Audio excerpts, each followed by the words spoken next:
Buenos días a todos. Para los que ya saben, mi nombre es Gabriela Alvarado, soy enfermera encargada de la unidad de emergencia y bueno, vamos a dar inicio al curso de manejo ecoguiado ya de los accesos vasculares en la unidad de emergencia. Esta es la primera clase, es la primera clase de 8 que van a componer este curso y el objetivo principal es que ustedes como profesionales, tanto del área de enfermería como del área médica, estén capacitados y entrenados en el manejo del ecógrafo, en la instalación de accesos vasculares, pero así también importante que puedan tener la capacidad de reconocer los cuidados, las técnicas más importantes de mantención, ¿cierto? Y cómo se puede hacer principalmente una buena gestión del capital venoso en el paciente en general en la unidad de emergencia, ya tanto paciente adulto como paciente pediátrico. Yo en esta oportunidad, en esta clase, que es la clase de introducción, les voy a hablar sobre la gestión del capital venoso, pero en el paciente adulto. Ya en las próximas clases se viene enfocado al área pediátrica. Un poco como para generalidades de la clase, les voy a leer sobre las recomendaciones del RNAO. Las recomendaciones de la RNAO, para los que no saben o quienes no conocen qué es lo que es la RNAO es una asociación de enfermeros ya de Ontario, Canadá, que se encarga de estudiar buenas prácticas, de revisar la bibliografía, de buscar la más actualizada y en base a eso crear guías de práctica clínica. Estas guías de práctica clínica se van aplicando a la práctica profesional. Y si bien está creado por un grupo de enfermeros, la verdad es que la componen todos los estamentos y es un trabajo multidisciplinario. ¿Ya? ¿Cuál es lo importante de esto? Que como son guías actualizadas y como se busca la última evidencia y la más validada a nivel internacional, nos entrega una receta de cocina para todo lo que nosotros queramos hacer. ¿Ya? La RNAO tiene una guía de accesos vasculares que está actualizada en la página para quien la quiera revisar. Y en esta guía hay varias directrices, pero sobre todo nos van a entregar recomendaciones de cómo nosotros tenemos que actuar y manejar frente a pacientes que vamos a tener con accesos vasculares. La primera recomendación es realizar una valoración sistemática de los pacientes antes de instalar un dispositivo vascular, ¿ya? Siempre revisar el tipo de dispositivo que nosotros vamos a utilizar y si es que es verdad que el paciente necesita un acceso vascular, ¿ya? Hay que un poco sacar esa práctica que nosotros tenemos acá, un poco incorporar a la unidad de emergencia, que es que el paciente se sienta en la camilla, le hacen control de signos vitales y antes de que el médico lo evalúe, nosotros ya estamos poniendo una vía venosa 18, ¿cierto? Tomando exámenes de laboratorio un poco para ir avanzando. La verdad es que en tiempo de repente eso nos ayuda a un poco ordenar nuestro trabajo, sin embargo hay que pensar bien qué paciente necesita efectivamente un acceso vascular y si es que se va a beneficiar de esto, porque a lo mejor el paciente se puede beneficiar de otro tipo de terapia que no sea exclusivamente el acceso vascular. La segunda recomendación es siempre que se hagan educaciones constantes a los profesionales sanitarios, ya que es lo que nosotros estamos involucrados el día de hoy. La educación tiene que ser en realidad desde lo más básico hasta lo más profundo y la educación parte desde el pregrado, pero por lo general nosotros nos enseña, ¿cierto?, cómo instalar las vías venosas y la verdad es que en la actualidad nosotros hemos ido incorporando varias prácticas que tienen que ver con el cuidado de la mantención. Así además que hay nuevas técnicas, también nuevas tecnologías que nos permiten un poco ir profundizando y perfeccionando esta técnica, ya también siempre en pro del paciente, más que en pro de los conocimientos que nosotros podamos tener y la capacitación que nosotros podamos ir adquiriendo, es en pro del bienestar del paciente. Siempre es importante también poner al paciente como en el centro y en el foco de esto, ya en este caso enfocados al paciente con acceso vascular, pero en realidad como en toda directriz de todo el paciente que se va a atender, siempre tenerlo como foco. Entonces siempre hacer una educación al paciente y a su familia, ¿ya? Si le vamos a instalar una vía venosa, le vamos a tomar exámenes al paciente, tenemos que informarle. Señor, mi nombre es, en este momento yo voy a hacer la instalación de un acceso vascular, ¿qué sirve para? Porque la verdad es que nosotros lo vemos como una práctica súper básica y súper común, pero hay gente que en realidad está alejada a esto y que la verdad es que no conoce para qué sirve un acceso vascular, cuál es el sentido, cómo se cuida, cómo se tiene que mantener, qué cosas no tiene que hacer para que esto se dañe. Ya, así que siempre poner al paciente en el foco y obviamente eso incluye la educación. También una cuarta recomendación es la formación práctica sobre el manejo de dispositivos de acceso vascular dirigido a profesionales, que es un poco reforzar lo mismo que les dije anteriormente. Contar con un equipo especializado en acceso vascular. La idea es que siempre en toda unidad, en todo servicio clínico, siempre exista un equipo fortalecido en cuanto al conocimiento de acceso vascular y en cuanto al conocimiento de distintas áreas, ¿ya? En este caso nosotros estamos partiendo con ustedes, que es el grupo que va a ser, entre comillas, como los referentes de acceso vascular. Sin embargo, se proyecta que para un futuro, ojalá no lejano, todos estemos capacitados en la misma área, porque la verdad es que es una práctica que nosotros acá en la unidad de emergencia ponemos en desarrollo todos los días, ya con la cantidad de pacientes que se atienden de forma diaria, el promedio aproximado de 200 pacientes probablemente. Yo creo que a un 80-90% de ellos se le hace alguna intervención con un acceso vascular. Justificadas todas, no lo sabemos porque no tenemos la estadística de eso. Sin embargo, ustedes mismos saben que es una práctica que se realiza de forma constante. La revisión diaria de los dispositivos vasculares, y aquí me quiero detener porque es muy importante que nosotros tomemos las medidas de precaución, las medidas de cuidado cuando se instala un dispositivo vascular, ya sea una vía venosa, una línea arterial, un catéter venoso central, pero no así tenemos de repente tanto cuidado, tanto ojo con la mantención de los dispositivos vasculares, ¿ya?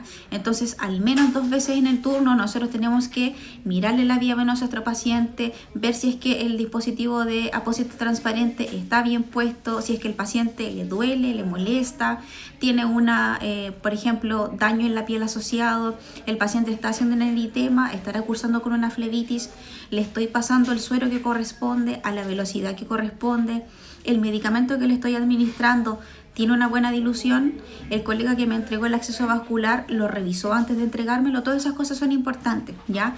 Nosotros actualmente en la hoja de enfermería, de cuidados de enfermería diaria del paciente acá en la unidad de emergencia, tenemos un anexo, un apéndice, donde se hace el seguimiento diario de todos los dispositivos invasivos, ¿ya? Y dentro de eso están los dispositivos vasculares. Entonces, además de un poco ya lo que teníamos antiguamente, que era la fecha en que se instalaba, el número de dispositivos que se instalaba y el responsable, también hay que ir haciendo seguimiento. Cómo estaba la piel circundante, corresponde que este dispositivo se rote, corresponde que se le haga curación, ¿ya? ¿Por qué? Porque así nosotros vamos a tener una vigilancia activa. Y por último, el uso de ecografía en accesos vasculares dificultosos. La verdad es que es una práctica que está altamente validada, que está muy estudiada y ampliamente reconocida en que tiene beneficios tanto para el paciente como para el personal, ¿ya? Utilizamos menos recursos, tiempo también del profesional. Vamos capacitando a los profesionales en esta área, que la verdad es que es súper importante. Eso trae consigo que el profesional sienta que está haciendo un aporte, la verdad es que bastante grande dentro del equipo. Obviamente hay una sensación un poco de satisfacción que no hay que desmerecerla, pero lo más importante y el foco de esto es que el paciente no se multifunciona. Ya sabemos que lamentablemente la multifunción es una práctica que no está validada, que no está reconocida, es una práctica lamentablemente dañina para el paciente y que tiene muchos efectos secundarios. Acá nosotros en la unidad de emergencia poco vemos el efecto real de una multipunción. Más adelante les voy a mostrar algunas fotografías, pero la verdad es que los servicios clínicos nos notifican bastante a nosotros como unidad de emergencia. Entonces, destacar que este curso que nosotros estamos intentando implementar el día de hoy es un poco para ir disminuyendo esa brecha. Dentro de las notificaciones de eventos adversos, la que tiene relación con los dispositivos vasculares es la más alta dentro de los años 2024-2025, ¿ya? Así que la idea es que nosotros vayamos mejorando estas prácticas para que podamos ir juntos como superando esta brecha.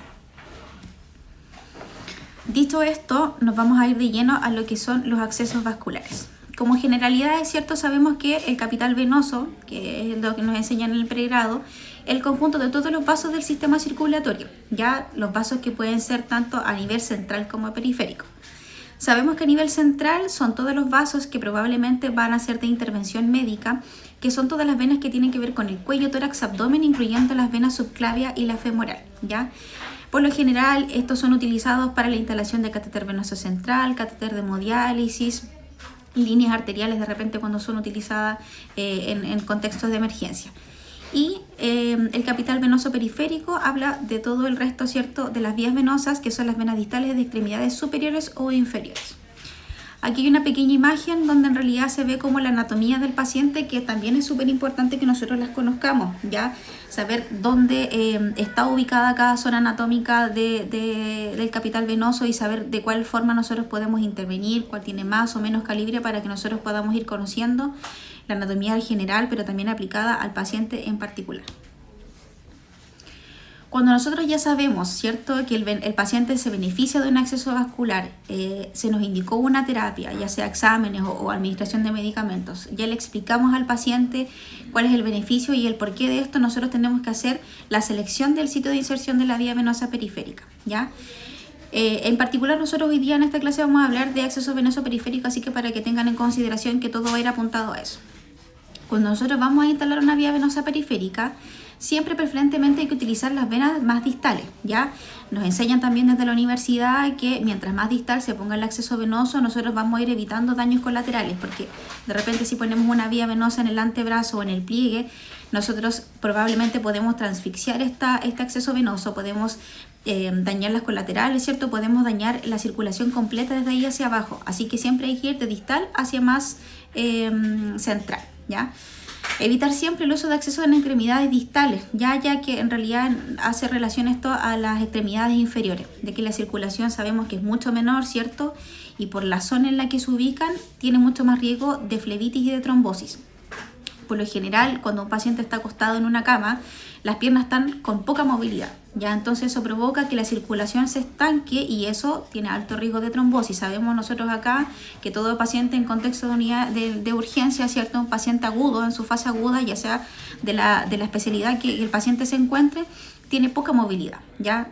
Hacemos uso de medidas antiembólicas, ¿cierto?, que con eso hemos logrado avanzar harto, pero la vía venosa en el pie, la verdad es que por esa razón no es, en realidad no es útil. Y lo mismo, generalmente por la suciedad que se encuentra en la zona, porque es una zona que es sucia, el riesgo de flebitis también es importante. Flebitis tanto bacteriana como flebitis mecánica, ya porque el paciente va a intentar mover los pies, se va a pasar a llevar con las camillas, ¿cierto?, con las tapas, entonces la flebitis mecánica es importante. Y también como último punto, que es la que en realidad yo creo que es como una de las vías venosas preferidas de todos nosotros, siempre es la del pliegue, pero la verdad es que no es una vía buena venosa, porque en la zona de flexión es donde se va a provocar más desplazamiento del acceso vascular, ¿ya? Desplazamiento involuntario porque generalmente el paciente por lo general tiene en su mente que la extremidad se tiene que mover por el dolor que provoca, que esté totalmente rígida, ¿cierto? Y porque es algo humano para poder alimentarse, para poder cumplir necesidades básicas, es lo lógico que el paciente quiera flexionar su extremidad, ¿ya? Así que por esa razón el desplazamiento involuntario es una de las causas más importantes de flebitis mecánica dentro de la instalación de un acceso vascular en el pliegue, ¿ya? Y por otro lado también lo que sabemos y en realidad ampliamente vemos siempre es que se produce una interrupción del flujo. El paciente dobla el brazo, se interrumpe el flujo, ¿cierto?, de la administración de la fleboclisis o del medicamento que estemos administrando, y por lo general nosotros tenemos que educarlo constantemente para que estiren el brazo y se pueda hacer este procedimiento como corresponde. La interrupción de ese flujo también es algo que lamentablemente puede provocar flebitis o que puede provocar la obstrucción del acceso vascular. Acá también tener en consideración de que cuando nosotros seleccionamos el sitio puncional tenemos que, además de en la misma área, también de la mano, seleccionar el tipo de calibre de dispositivo que nosotros vamos a utilizar, ¿ya? Hay que sacarse un poco de la mente de que mientras más grande la vía, más efectiva va a ser, o en realidad el enfermero va a tener mayores capacidades técnicas. La verdad es que no es así, ¿ya? En el primer cuadro yo les muestro el tipo de vaso, el diámetro que tiene y el flujo minuto que permite que ese vaso administre, ¿ya? Entonces, por ejemplo, sabemos que una vena distal, ¿cierto?, como las metacarpianas que están en la mano, van a tener una diferencia importante de flujo y de diámetro a la vez con respecto, por ejemplo, a la vena cava superior, ya que son probablemente utilizadas para cateterías centrales. Sin embargo, eso, pese a la diferencia que tiene, nos hace ver que el flujo que nos permite administrar minutos es un flujo importante, ¿ya? Entonces, teniendo en consideración que por lo general nosotros tenemos administraciones de volúmenes de 500, 1000 o 2000 en una reanimación, 3000 yo creo que como tope máximo, nos permite que nosotros podamos utilizar una vía venosa de un calibre menor, ¿ya? ¿Qué es lo que nos dice en el cuadrito de al lado? Donde dice flujo de catéter corto en función de calibre y de su uso, nos muestra los distintos frentes de las vías venosas, y en los recuadros de al lado nos permite conocer cuáles son los flujos de litros por hora que nos van a permitir esas vías venosas, ¿ya? Pensando, por ejemplo, en un paciente que se va a reanimar, donde nosotros administramos coloides, podemos administrar plasma o podemos administrar sangre. Una vía venosa 14, por ejemplo, nos va a permitir administrar 12.9 litros de sangre por hora, ya que es algo que nosotros no vamos a utilizar.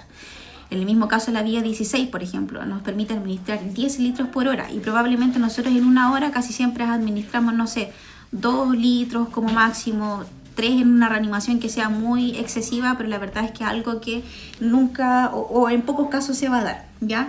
Podemos utilizar entonces sin problemas una vía venosa corta, que es lo más recomendable, corta y de un calibre menor. Probablemente esto va a ser el criterio para instalar una vía venosa número 20 o 22, ¿ya?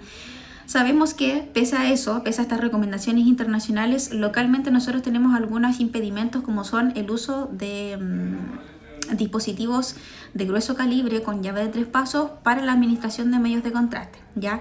Y afortunadamente eso es algo que se está trabajando en el Comité de Accesos Vasculares en la RNAO, porque hay gente de imagenología que está formando parte de este comité y que un poco se está empapando de estas actualizaciones y estos conocimientos, ¿ya?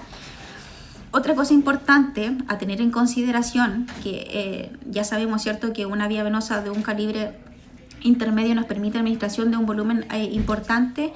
Hay que tener en consideración que mientras más grande sea el calibre de la vía venosa, nosotros más daño y más riesgo de flebitis vamos a provocar. ¿Por qué? Porque es como que nosotros tuviésemos un diámetro, por ejemplo, no sé, de 5 milímetros y la vía venosa que instalamos es de 4.5 milímetros.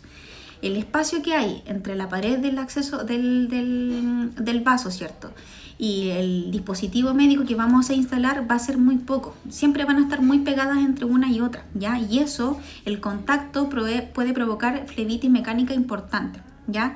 Y el flujo, como va a estar demasiado adosado uno con otro, va a provocar que el flujo haga turbulencia y se disminuya, ¿ya? Eso es como la ley de Poiseuille, que no sé si estoy pronunciando bien, probablemente no. Pero que nos habla sobre esto, sobre lo mismo, ya para que después igual quien quiera lo pueda investigar. Aquí otra imagen un poco más clara que nos habla de lo mismo, ¿ya? Nosotros, por ejemplo, acá en la unidad de emergencia no tenemos el calibre 26. Ojalá lo podamos tener en un corto plazo. Pero como estamos en el paciente adulto, ustedes pueden evidenciar que acá en una vía 20, por ejemplo, nosotros podemos administrar 60 ml minuto, que es un flujo súper importante, ya, porque por lo general en un paciente de criterio cama media, nosotros vamos a administrar suero fisiológico a lo más, no sé, 80 ml hora, por ejemplo, ya, y acá me dice que la vía venosa me permite 60 ml minuto, no hora, ya, entonces, importante saber que esos son como los parámetros más o menos que nosotros manejamos. Una vez que ya nosotros tenemos seleccionado, ¿cierto?, vimos el sitio anatómico a puncionar, seleccionamos el calibre de la vía venosa que nosotros vamos a utilizar, educamos al paciente, sabemos en conjunto, en el equipo multidisciplinario, cuál va a ser la terapia que le vamos a administrar al paciente. Tenemos que tener en consideración que puede existir un grupo especial de pacientes, ¿ya? Les puse acá 3 casos que son probablemente los casos que nosotros más tenemos en la unidad de emergencia, que es uno de los casos son los pacientes con mastectomía, ¿ya? Generalmente la población femenina que se somete a cirugías por cáncer de mama o por alguna patología similar que afecte y que tenga la necesidad de la extracción de la mama, quedan, ¿cierto?, con una extremidad que es, para ellos es como inutilizable, ¿ya? ¿Por qué? Porque el riesgo de flebitis, de linfedema, es como el efecto adverso como más importante que se puede evidenciar, ¿ya? Lamentablemente no hay una bibliografía actualizada respecto a esto, ¿ya? Se cree que hasta 3 años realizado el procedimiento, hace 3 años que se haga la mastectomía total o parcial de la paciente, hasta 3 años después se puede presentar linfedema, ¿ya? Porque el paciente tiene alteración, ¿cierto?, de su sistema linfático, por lo tanto el drenaje de la extremidad no va a ser adecuado. Pero como les dije, no hay bibliografía actualizada que nos respalde esto. Ya es un conocimiento que está un poco instaurado como en el histórico, ¿cierto?, como de nuestro conocimiento, y que los pacientes saben, las mujeres saben cuando vienen y nos dicen, no, ese brazo no se funciona. Tenemos que respetar eso y tenemos que un poco esperar que se actualice esta bibliografía. Pero como no tenemos nada claro aún y internacionalmente no hay nada que nos apoye a esta teoría, tenemos que evitar usarla, pero en el caso de que se necesite usar hay que hacerlo, ¿ya? Entonces, acá yo les puse utilizar la extremidad superior contralateral cuando sea posible. Si es que no es posible y estamos en un contexto de reanimación y el paciente tiene un buen acceso venoso ahí, lamentablemente tenemos que ocupar ese acceso venoso y retirarlo cuando tengamos un acceso venoso más adecuado, ¿ya? Si es que el paciente, por ejemplo, se le va a instalar posteriormente un central, nosotros retiramos esa vía venosa que ocupamos, ¿cierto? Como medida de choque, y después utilizamos un acceso venoso más fructífero. En el caso de pacientes con paresia o parestesia, probablemente pacientes que estén secuelados de accidentes vasculares, la idea también es evitar ya utilizar esta extremidad. ¿Por qué? Porque hay mucho riesgo de generar trombosis. Así como lo vimos en las extremidades inferiores, el paciente en esa extremidad, en esa zona anatómica, tiene poca movilidad, ¿ya? Entonces, al tener poca movilidad, el flujo sanguíneo no es igual, hay estancamiento sanguíneo, ¿cierto? Éstasis sanguínea. Entonces, por lo tanto, nosotros vamos a tener un riesgo un poco más elevado de generar trombosis. Y además, otra cosa importante es que si hay un paciente que tiene una paresia, una parestesia, el paciente no va a tener la misma sensibilidad en la extremidad. Por lo tanto, si es que tiene algún indicio de flebitis, como por ejemplo el dolor, el paciente no lo va a percibir de la misma forma. Ya eso es un signo de alarma que el paciente no va a evidenciar y que el equipo clínico lamentablemente no va a poder utilizar como medida objetiva.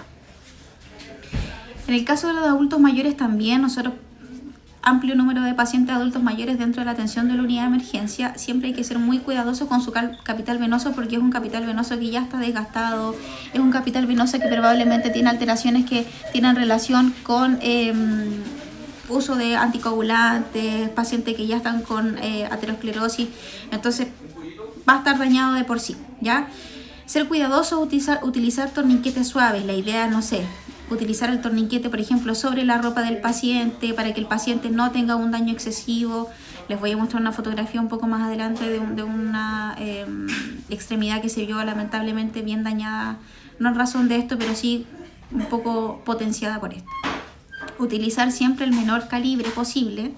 Al momento de puncionar, no exceder la profundidad en el ángulo, porque son pacientes que tienen escaso contenido graso ya bajo la piel. Entonces, en eso hay que tener harto ojo. Antes de puncionar, siempre traccionar la vena por debajo del sitio de la inserción, para darle estabilidad, porque son pacientes que tienen venas bastante móviles. Darse el tiempo suficiente, aunque acá en la unidad de emergencia es un poco complejo, hay que intentar que esto así suceda, porque lamentablemente el paciente adulto mayor es un paciente que de por sí genera más dolor a la punción. Ya al igual que las poblaciones extremas, como por ejemplo los niños, hay que tener esa consideración y darse ese tiempo. Y en el caso de producirse hematomas, aplicar siempre medidas físicas como presión, que en este caso no podemos apoyar, por ejemplo, de algún acompañante, ¿cierto? Aplicar presión y compresas frías las primeras 24 horas y compresas tibias las siguientes 24 horas si es que hay todavía dolor o si es que hay aumento de volumen. Respecto a la mantención, cuando ya instalamos el acceso venoso, lo utilizamos, tomamos exámenes, administramos medicamentos, tenemos que preocuparnos de la parte que viene siguiente, ¿cierto? De los cuidados de la mantención del dispositivo vascular. En el caso de la permeabilidad, nosotros siempre, cuando instalamos una vía venosa y no la utilizamos de forma inmediata, tenemos que permeabilizarla. Sabemos que cuando nosotros nos hacemos una herida en cualquier nivel del cuerpo, ¿cierto? Que es lo que estamos causando, nosotros causamos una herida cuando instalamos un dispositivo vascular, tenemos acumulación obviamente de contenido sanguíneo y eso va a provocar un tapón, ¿ya? Entonces siempre permeabilizar con solución fisiológica una vez que se administre el tratamiento que vamos a administrar o en la toma de exámenes que nosotros vamos a realizar, ¿ya? Una vez que se instala el dispositivo vascular, que instalamos la vía venosa o tomamos exámenes, ya no podemos utilizarla nuevamente para esta misma función. Ya no está validado en ningún estudio que nosotros tomemos exámenes de la misma vía venosa cuando esta ya tuvo una instalación y ya se le puso el tapón y etc. Mantener siempre permeable y libre de restos de sangre la llave de 3 pasos y los extensores, ¿ya? Esto por la obstrucción que provoca que exista contenido sanguíneo y además por el riesgo de infección que esto significa. La vigilancia, que fue lo que hablamos al principio, vigilar siempre al menos 2 veces durante la jornada el acceso vascular, que tiene que ver con el acceso en sí, los sitios de inserciones, que tengan sus tapones puestos, ¿cierto? Que esté rotulada, etc. Dejan consignado en la ficha clínica el seguimiento de los mismos, que fue lo que hablamos al principio. Importantísimo también la asepsia, ¿ya? Y el uso siempre de antisépticos previo a su instalación y respetar los tiempos también de esos antisépticos. No me sirve de nada utilizar vaciar un frasco de alcohol si yo no voy a esperar el tiempo necesario para que esto tome acción necesaria. Entonces, en el caso de alcohol con la vía venosa, entre 30 a 40 segundos y clorexidina unos 3 minutos para que el dispositivo vascular central se pueda instalar. Aseptizar siempre, cada vez que se vaya a utilizar, que vamos a administrar un medicamento o que vayamos, por ejemplo, a utilizar, no sé, cualquier dispositivo vascular que tenga puertas de entrada, aseptizarlo siempre con alcohol que esté vigente en fecha, ¿ya? El uso adecuado de medicamentos, siempre cuando nosotros vayamos a administrar un medicamento por una vía venosa, vamos a rotular aquellos accesos venosos que sean de vía exclusiva. Ejemplo, si yo por la vía venosa del dorso de la mano derecha voy a administrar gluconato, lo que tengo que hacer es, ojalá, en el apósito transparente ponerle gluconato y en la hoja de enfermería ponerle vía venosa 20, dorso de la mano derecha, pasando gluconato. ¿Para qué? Para que la idea es que yo como enfermero tenga la gestión de ese capital venoso, pero que también se la pueda compartir al colega que viene posteriormente, ¿ya? Esa es la forma de hacer seguimiento. Evaluar la compatibilidad entre medicamentos. Cuando nosotros vamos a administrar medicamentos por vía venosa, tenemos que saber, estoy administrando un gluconato, ese gluconato es compatible, por poner un ejemplo, es compatible con otros medicamentos, los puedo administrar juntos. Eso también es parte del conocimiento que nosotros como profesionales de enfermería y medicina tenemos que saber para poder hacer una buena gestión del capital venoso. Respetar los tiempos de administración de cada medicamento. Ya no es lo mismo, por ejemplo, que yo pase una dexametasona o un omeprazol en 3 segundos a que la pase en 2 o 3 minutos, que es, por ejemplo, lo que está normado, ¿ya?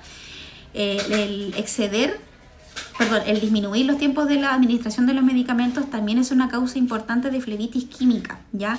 Hay medicamentos que son muy vesicantes, muy irritantes, y el que nosotros los administremos con una velocidad excesiva va a provocar que nosotros tengamos en nuestro paciente una flebitis química. Conocer, como último punto también, en el uso adecuado de medicamentos, la dilución adecuada de los medicamentos que nosotros vayamos a utilizar, ¿ya? No es lo mismo diluir una ceftriaxona en 20 cc que diluirla, por ejemplo, en 100 cc, ¿ya? Acá en esto nos vamos a ahondar porque en la tercera clase ustedes van a tener un poco más de acercamiento a lo que son el manejo de los medicamentos, porque el químico farmacéutico les va a explicar un poco más en detalle diluciones, concentraciones y vía de administración.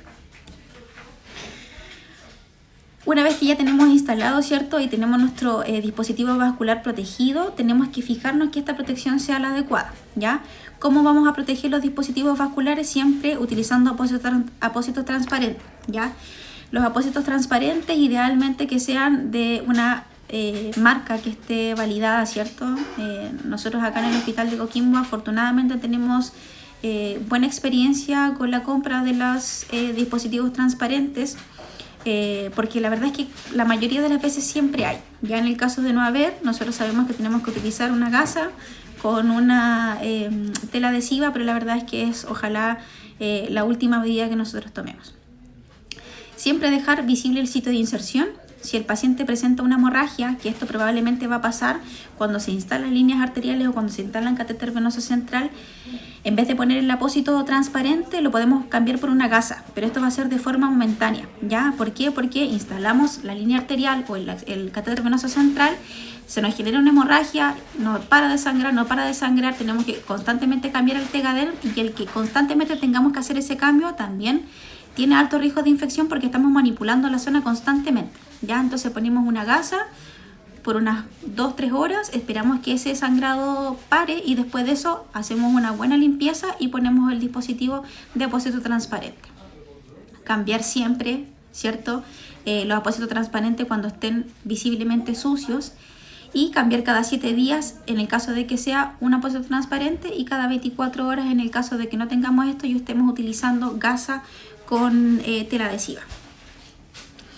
Respecto al cuidado que tenemos que tener con los dispositivos centrales, en este caso con los catéter venoso central, siempre tener el sitio de inserción visible. Ya en este momento estamos con un manejo adecuado del stock de apósito transparente con clorexidina, así que intentar siempre que tengamos este dispositivo o este insumo, utilizar, ¿ya? Preferiría entonces siempre el uso de apósito con clorexidina. Rotular siempre, no se olviden, acá en el CBC nosotros vamos a rotular 2 cosas. Vamos a rotular el apósito transparente, ¿cierto? Con la fecha en que se instaló.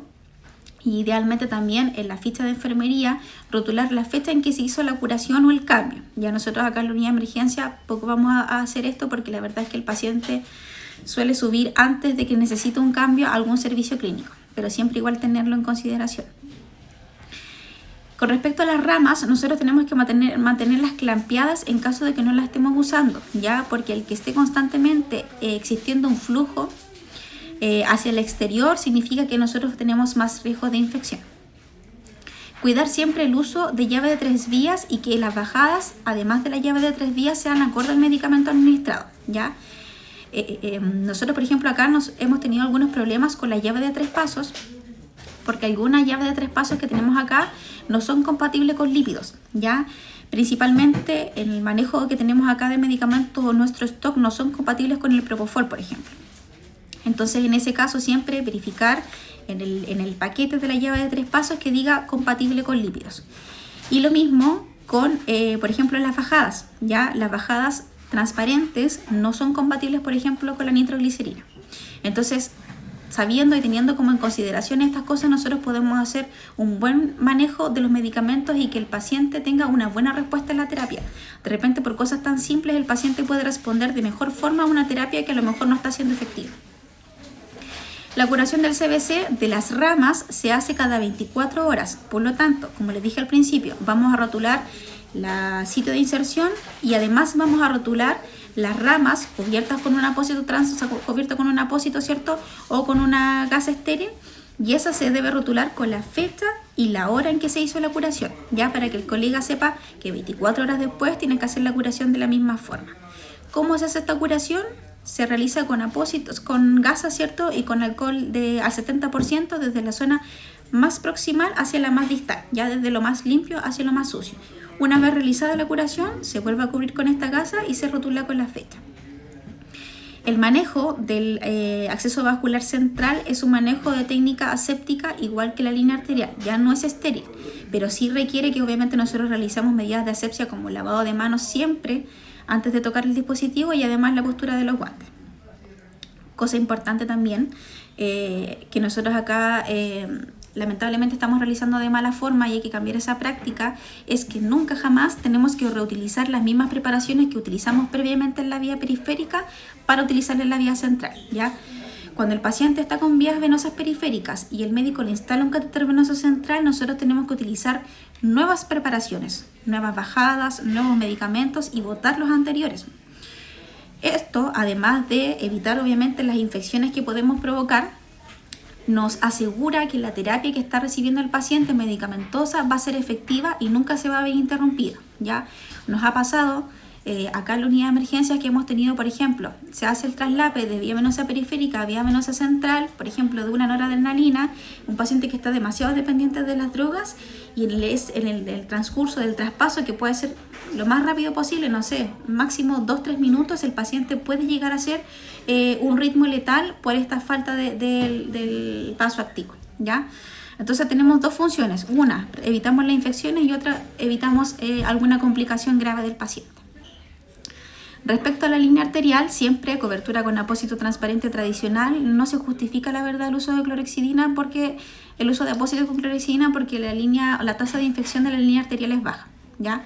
Instalar de preferencia siempre la arteria radial, manejar previamente el dolor del paciente, y esto es súper importante. Además de prevenir las infecciones, nosotros tenemos que, como les dije al principio, fijarnos que el foco de esto es el paciente, ¿ya? Así que evitar siempre el dolor, manejar con anestésico local, tópico en el caso de que sea necesario, administrar lidocaína, o si es que el paciente está con manejo de vía aérea y está con sedación, mantener esa sedación activa y que esté siempre como administrándose, pasándose. Manejo al igual que el catéter venoso central con técnica séptica, y cada vez que se realiza una toma de muestra se debe lavar el acceso por donde se obtiene. Es decir, yo abro la llave, saco las 2 jeringas que tengo que sacar, hago una purga, lavo ese puerto, le pongo el tapón y después lo vuelvo a abrir hacia el paciente y vuelvo a cebar, ¿ya? Aquí les puse un apartado especial para la llave de 3 pasos porque la verdad es que es un insumo que nosotros utilizamos bastante. En algunos periodos, por escasez de algunos otros insumos, tenemos que sí o sí ocupar esto. Pero quiero que sepan y conozcan que la llave de 3 pasos, si bien tiene funciones que son favorables para el paciente, hay algunas otras que no, ¿ya? Acá detallo como los puntos. No permite, por ejemplo, la adecuada desinfección de sus ramas. Representa una vía de acceso directa para microorganismos al torrente sanguíneo, ya que posee un flujo bidireccional. O sea, yo puedo ingresar, pero también puede salir flujo. La manipulación excesiva y cercana al sitio de inserción puede causar flebitis mecánica, porque yo constantemente estoy manipulando, estoy abriendo, estoy cerrando esa llave. Y la flebitis mecánica tiene que ver con eso, con la manipulación del dispositivo. Entonces, que constantemente se esté moviendo, desplazando, se esté aplicando fuerza de repente excesiva, va a provocar que este dispositivo médico me cause una flebitis mecánica. La presencia de los espacios muertos en los puertos dispone a la colonización de los mismos, ¿ya? Y por lo general, en algunas oportunidades se instala la llave de 3 pasos y queda sin tapón, ya, lo que la hace aún más peligrosa. En el caso de que no tengamos otro insumo o tengamos que sí o sí utilizarla, por ejemplo en un paciente que vamos a administrar adenosina, sus puertos deben estar siempre bloqueados, ¿ya? Bloqueados hacia el paciente para que no vaya a existir este flujo bidireccional. Y además de estar bloqueados, estar correctamente sellados. Cuando tengamos tapones amarillos, por ejemplo, tenemos que aseptizar el tapón con alcohol al 70% antes de administrar los medicamentos.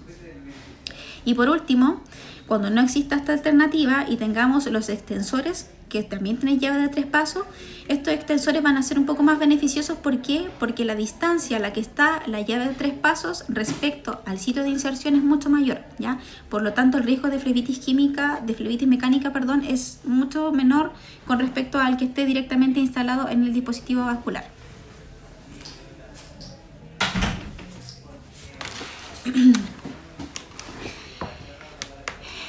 Ya sabemos, ¿cierto?, cómo se instala, cómo se cuida, pero también tenemos que conocer las complicaciones. Ya respecto a los dispositivos periféricos, la flebitis es la más frecuente. También debemos tener la infiltración y la extravasación.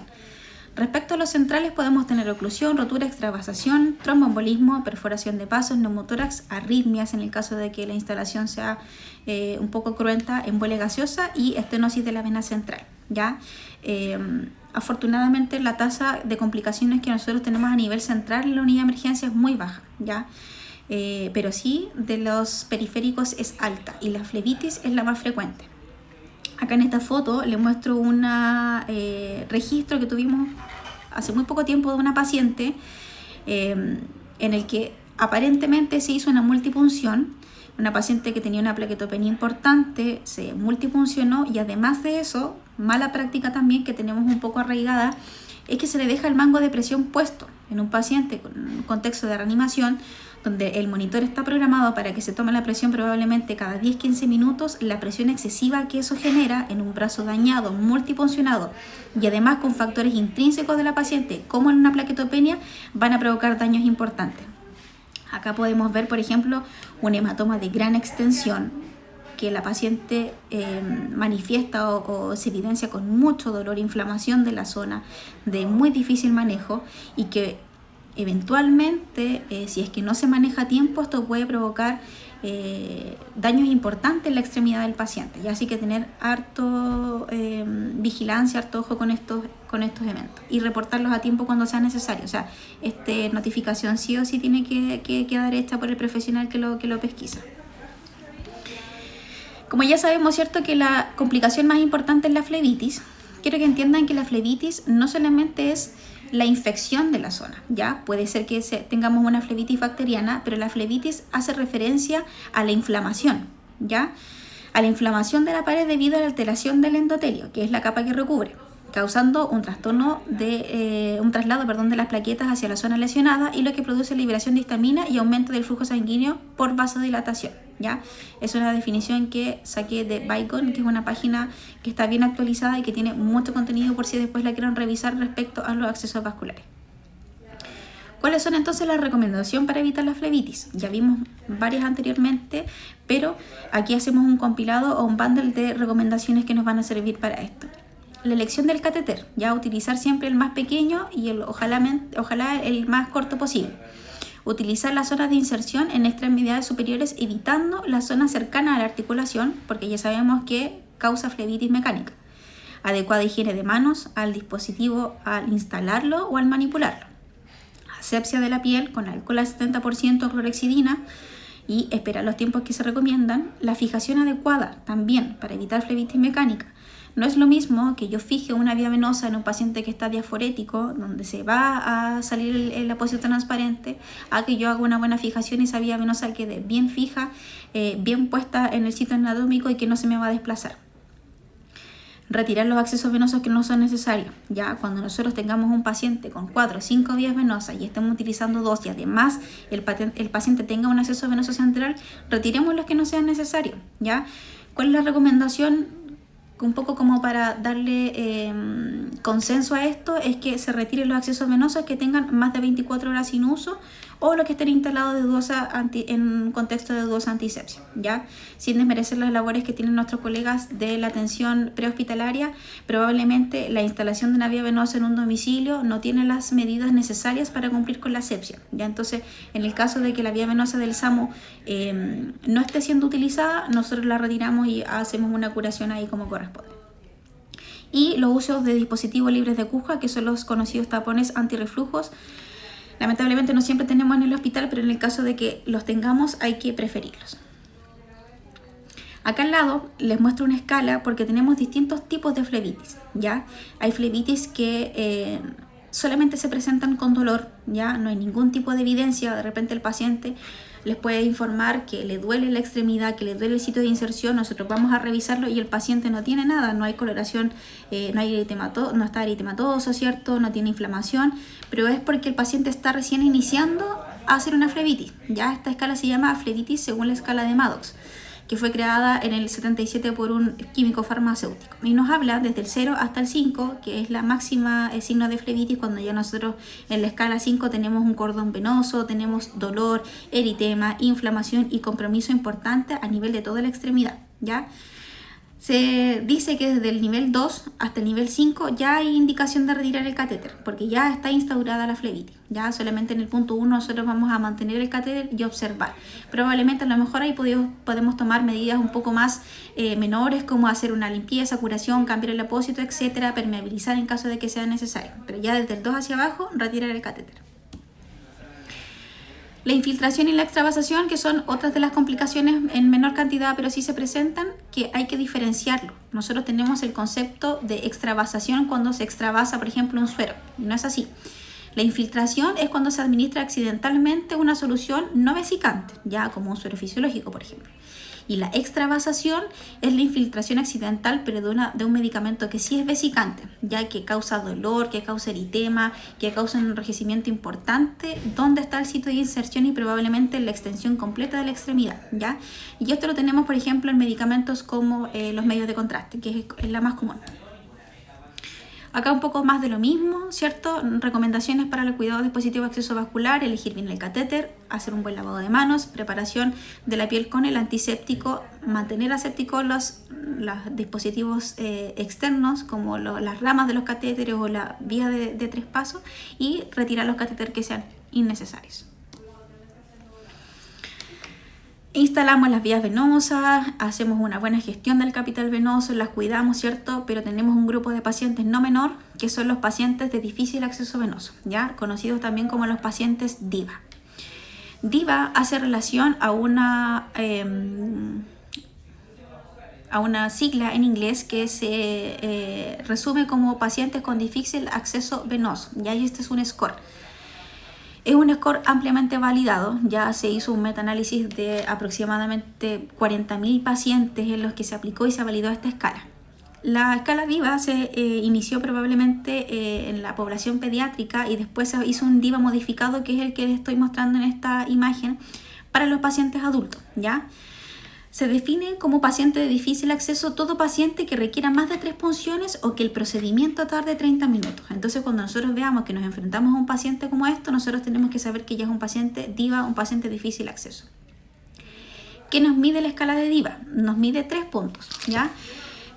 Nos mide la visualización, o cómo visiblemente yo veo la vena. Ya de repente hay pacientes que estiran el brazo y se le ve el acceso venoso súper bien y hay otros que en realidad no se ve nada, ¿ya? Si yo ligo la vía, ¿puedo palparla? ¿Ya? El paciente tiene una historial de difícil acceso venoso, pacientes que por ejemplo han cursado por hospitalizaciones, pacientes que no tienen acceso venoso, que siempre el familiar o el mismo paciente refieren, no, a mí me cuesta mucho que me puncionen o me ponen catéter venoso central, etc. ¿Ya? Y lo último en realidad no los vamos a aplicar, pero por lo general nosotros acá en la unidad de emergencia sí tenemos este criterio que tiene que ver con los factores clínicos, ¿ya? Pacientes pediátricos, que en este caso no lo vamos a ver porque estamos viendo pacientes adultos, o si tienen alguna comorbilidad, y acá súper bien ajustada a nuestra realidad porque nos habla de la categoría ESI, ¿ya? ESI 3, ESI 4, ESI 1, ESI 2, que son pacientes en condición de urgencia. Pacientes que están vasocontraídos, pacientes que están en contexto de shock, que por lo general van a ser pacientes que van a tener un acceso venoso dificultoso, que probablemente no, en su historial clínico normal no son pacientes DIVA, pero por el contexto clínico que están sufriendo ahora, por la emergencia en la que están pasando, son pacientes que tienen un acceso venoso dificultoso, ¿ya? Después nos entrega los puntajes, del 0 a 3 es en realidad una baja, como bajo criterio de paciente DIVA, mediano criterio, ya que son pacientes que tienen un puntaje entre 4 y 5, ya sobre 4 existe una alta probabilidad de que el paciente se tenga que multifuncionar, ya así que si yo como enfermero clínico sé que a lo mejor no tengo tanta expertise, teniendo un puntaje 4, ya puedo ir pensando en llamar a un experto en instalación de vía venosa, que en este caso van a ser ustedes. Y con un puntaje de 6 a 8 ya de lleno que hay que llamar a un profesional capacitado con experiencia, experto, y que ese mismo profesional también tenga que pensar en usar otras alternativas, que en este caso van a ser dispositivos de tecnología como el ecógrafo. En el caso de que esto sea muy demoroso, ojo con esto, y estemos en un contexto de reanimación, nosotros podemos utilizar otras vías como por ejemplo el catéter intraóseo. Una vez dicho esto, entonces vamos a ver algunas generalidades sobre el uso de la ecografía vascular en la instalación de los accesos venosos periféricos en el paciente adulto. Ya en la próxima clase van a ver en el paciente pediátrico. ¿Cómo usar el ecógrafo? Acá hay una foto de nuestro mítico ecógrafo, pero la verdad es que esto lo van a ver en una clase posterior con el doctor Hugo Legolin, que se llama Física y Perillas, donde van a saber cómo se utiliza el eco, cómo se utiliza el transductor y cómo manipular el equipo. Así que no vamos a ahondar en ese tema por el momento. Sí, tenemos que tener en conocimiento que tenemos planos ecográficos. Ya acá un poco van a ver la teoría y en el paso práctico van a ir viendo el desarrollo de cómo se realiza esto.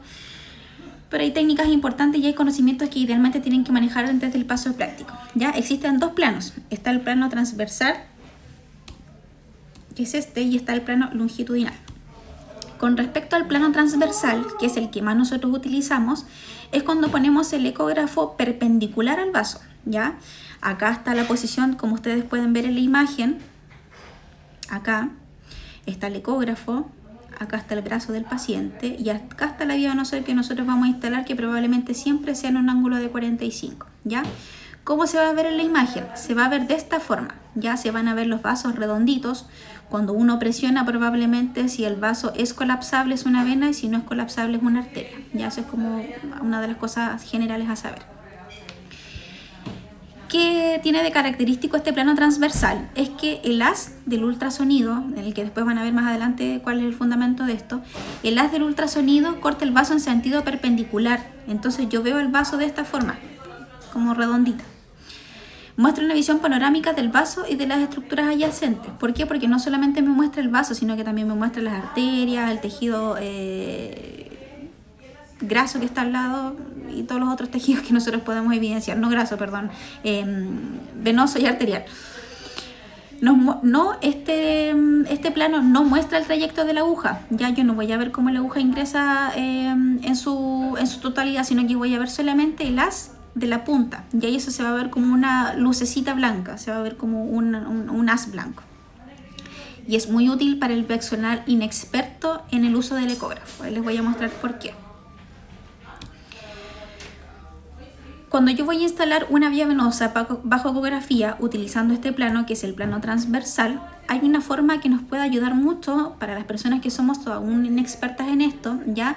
Y que es utilizar el teorema de Pitágoras, ¿ya?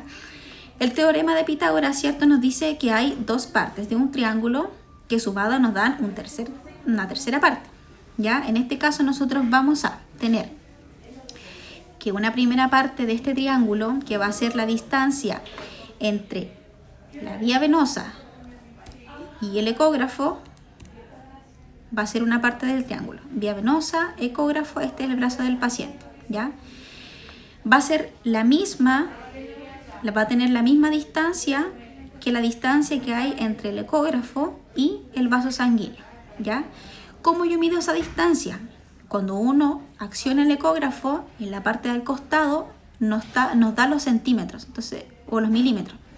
Entonces, por ejemplo, 0,1, 0,2, 3, ¿ya? Entonces nosotros sabemos, por ejemplo, que la distancia entre el ecógrafo y nuestro vaso sanguíneo es de 1 centímetro hacia abajo. Entonces, utilizando esta teoría o este teorema, nosotros vamos a saber que si hay 1 centímetro desde el ecógrafo hasta el vaso sanguíneo, va a ser 1 centímetro el que yo tengo que alejarme desde el ecógrafo hasta el sitio de punción. Esa es una de las formas de utilizarla, ¿ya? El ángulo, por lo general, siempre va a ser el mismo, 45 grados. Pero, ¿cómo yo voy a verificar que eso se vaya cumpliendo? Porque con el ecógrafo yo voy a ir viendo el sitio en el que se está puncionando el vaso, ¿ya? La idea es que siempre el vaso sanguíneo esté posicionado al centro de la pantalla, no a los lados. ¿Por qué? Porque el ecógrafo me va a poder ayudar en ese sentido a yo visualizar de mejor forma y a tener un mejor manejo de lo que yo estoy apuntando. Esto es porque obviamente me permite ver de forma más ordenada la imagen y porque el ecógrafo, por lo general, en su parte media tiene una guía, ya tiene una señalética que nos permite ver que en el medio de ese ecógrafo, en el medio donde yo tengo la vía venosa, es directamente proporcional a la parte media que yo tengo en la imagen en el dispositivo, ¿ya? Entonces esa es una forma de instalar una vía venosa en el plano transversal.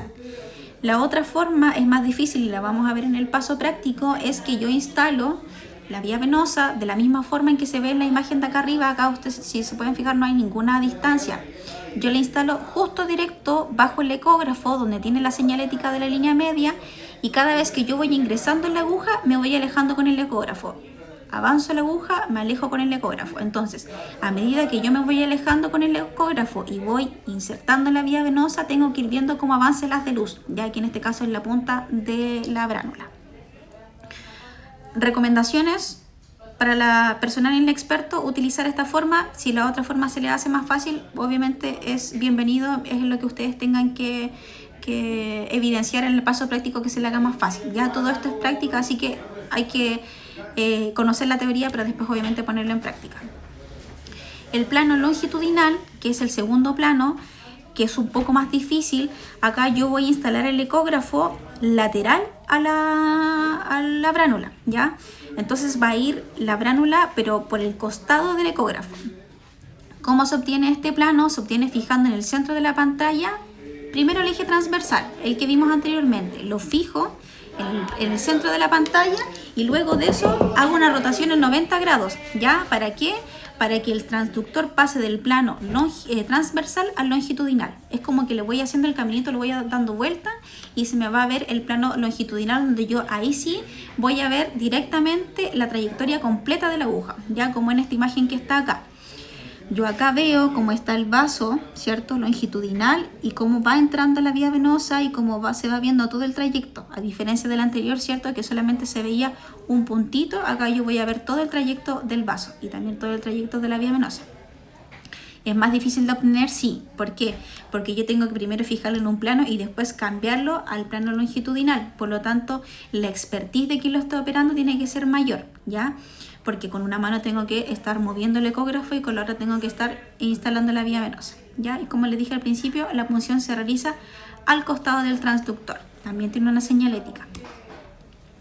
Acá se ve un poco más claro el plano longitudinal y la instalación de una vía venosa en el plano longitudinal. Eso es aspectos generales de la gestión del capital venoso, tanto en la instalación, selección, cuidado, ¿cierto? Educación al paciente, pero también generalidades bien amplias de cómo se utiliza el ecógrafo, las técnicas básicas y de cómo nosotros lo podemos utilizar en la instalación de catéteres venosos periféricos en el paciente adulto, ¿ya? Acá finalmente les dejo la bibliografía que yo utilicé para la clase. En primer lugar se utilizó la norma prácticas de infusión, ya que es la INS, una asociación bastante como reconocida a nivel internacional y que va sacando guías clínicas bien amplias y bien concretas sobre el manejo de los dispositivos, pero además de las infusiones que se administran. Vigon, como les dije, que es una página que tiene mucho contenido respecto a cuidados de acceso vascular, la guía de la RNAO, el manual de instalación del PIC, del apoyo ecográfico de paciente adulto y pediátrico con la técnica Seldinger, que es un curso de CEP de la Clínica Dávila, y el manual de instalación de mantención tanto del catéter venoso central como de línea arterial del Hospital San Pablo de Coquimbo, ya que hace más que todo referencia a los cuidados